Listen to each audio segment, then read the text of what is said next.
آج ہم 20 اگست کی تاریخ کے اوراق پلٹ رہے ہیں۔ ہمارے پاس کچھ مواد ہے ویکیپیڈیا سے، ٹائم اینڈ ڈیٹ، history.com، جنگ اخبار، ان سب سے۔ جی تو دیکھتے ہیں کہ اس تاریخ میں کیا اہم واقعات، شخصیات ہیں اور آج کل کیا ہو رہا ہے۔ بالکل 20 اگست تاریخ میں اس کی کئی جہتیں ہیں، جنگیں بھی ہیں، امن کی کوششیں بھی، سائنس، سیاست، بہت کچھ ہے۔ جی بہت کچھ۔ تو کوشش کریں گے کہ اہم نکات پر بات ہو۔ ٹھیک ہے، تو شروعات کرتے ہیں بہت پیچھے سے۔ 636 عیسوی، جنگ یرموک، یہ کیا تھا؟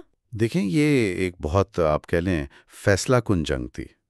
ایک طرف بازنطینی سلطنت تھی اس وقت کی سپر پاور، اوہ اچھا۔ اور دوسری طرف نئی ابھرتی ہوئی مسلم قوت۔ خالد بن ولید کمانڈر تھے، جی، اور اس میں مسلمانوں کو فتح ملی، شام اور فلسطین کا علاقہ ان کے پاس آیا۔ تو یہ عرب سے باہر اسلام کی پہلی بڑی توسیع تھی۔ اچھا، یعنی یہ بہت بڑا موڑ تھا تاریخ میں۔ جی ہاں، یقیناً۔ پھر صدیوں آگے آتے ہیں 1866، امریکہ۔ صدر اینڈریو جانسن نے خانہ جنگی ختم ہونے کا اعلان کیا۔ تو لڑائی تو پہلے رک گئی ہوگی نا؟ اس اعلان کی کیا خاص بات تھی؟ ہاں، عملی طور پر لڑائی ختم ہو چکی تھی، لیکن یہ ایک رسمی اور قانونی قدم تھا۔ اس نے ایک طرح سے تصدیق کی کہ ملک اب دوبارہ ایک ہے، اور جو تعمیر نو کا دور تھا اس کا باقاعدہ آغاز ہوا۔ صحیح، یعنی ایک قانونی مہر لگ گئی۔ بالکل۔ اور 20ویں صدی میں آئے تو مجھے لگ رہا ہے 20 اگست امن کی تاریخ سے بھی جڑا ہے۔ 1988 ایران عراق جنگ بندی۔ جی ہاں، 8 سال چلی وہ جنگ، بہت تباہی ہوئی۔ تو اسی دن 20 اگست کو اقوام متحدہ کی نگرانی میں جنگ بندی ہوئی۔ 8 سال لمبا عرصہ ہے۔ بہت لمبا۔ اور دلچسپ بات یہ کہ ٹھیک 5 سال بعد 1993 میں اسی تاریخ کو اوسلو معاہدے کے مذاکرات بھی مکمل ہوئے۔ اوہ، یہ اسرائیل فلسطین والا؟ جی وہی۔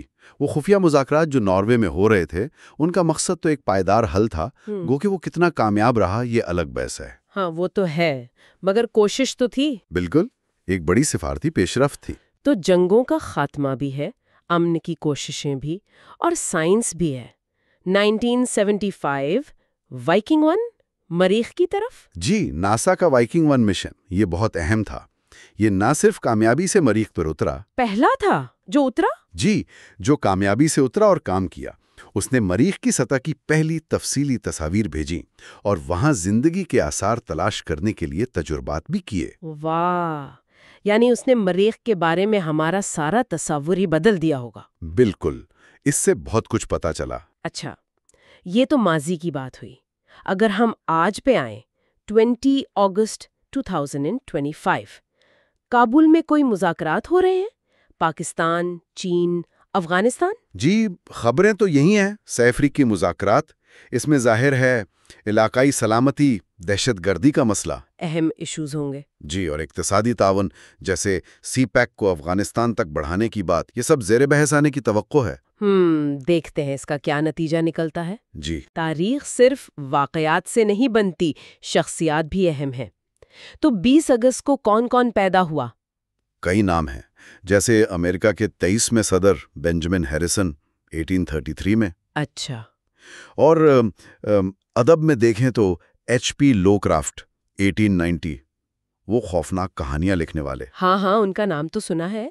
پھر اٹلی کے نوبل انعام یافتہ شاعر ہیں سلواتورے کواسمووو 1901۔ بھارت کے سابق وزیر اعظم راجیو گاندھی 1944۔ اور نصیر الدین شاہ بھی 1950۔ جی بالکل، نصیر الدین شاہ۔ اور مصر کے سابق صدر محمد مرسی بھی 1951 میں۔ تو آپ دیکھیں، سیاست، ادب، فن، ہر شو میں سے لوگ ہیں۔ واقعی کافی متنوع فہرست ہے، اور جہاں پیدائشیں ہیں وہاں وفات بھی ہوتی ہیں۔ تو 20 اگست کو کون کون ہم سے جدا ہوا؟ اس میں بھی بڑے نام ہیں، خاص طور پہ سائنس میں۔ نوبل انعام یافتہ شخصیات، جرمن طبیب پال ایہرلچ 1915 میں، جی، کیمیاء دان ایڈولف وان بائر 1917 میں، اور امریکی ماہر طبیعیات پرسی برجمین 1961۔ یہ سب نوبل انعام یافتہ تھے۔ یعنی علم کی دنیا کے لیے بڑا نقصان، یقیناً۔ اور پاکستان کے حوالے سے یہ دن بہت اہم ہے، پائلٹ آفیسر راشد منہاس کی شہادت کا دن 1971۔ نشان حیدر۔ جی، نشان حیدر، سب سے بڑا فوجی اعزاز۔ انہوں نے غیر معمولی بہادری دکھائی تھی۔ جی، ان کی کہانی تو سب جانتے ہیں۔ بالکل۔ اور ایک اور اہم واقعہ 1940 میں روسی انقلابی رہنما لیون ٹروٹسکی پر حملہ ہوا تھا۔ میکسیکو میں؟ جی، میکسیکو میں۔ وہ اگلے دن یعنی 21 اگست کو وفات پا گئے تھے، لیکن حملہ 20 اگست کو ہوا تھا۔ اوہ، تاریخ میں کیا کچھ درج ہے۔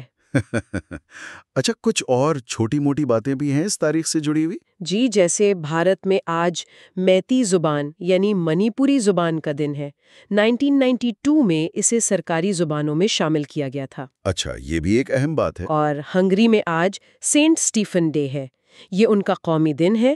ان کے پہلے بادشاہ اور ریاست کے بانی کی یاد میں منایا جاتا ہے۔ تو مطلب آج ہنگری میں چھٹی ہوگی؟ جی بالکل، قومی دن ہے۔ تو اگر ہم ساری بات کو سمیٹیں، 20 اگست تاریخ کے کینوس پر جنگ، امن، سیاست، سائنس، ادب، قومی شناخت، بہت سارے رنگ بکھیرتا ہے۔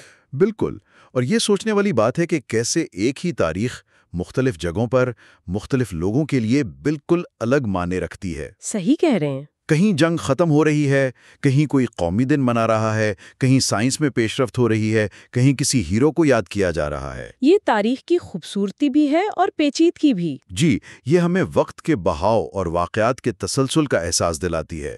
اب دیکھنا یہ ہے کہ مستقبل میں 20 اگست کن نئے واقعات کے ساتھ یاد رکھا جائے گا۔ یہ ایک دلچسپ سوال ہے جس کا جواب تو وقت ہی دے گا۔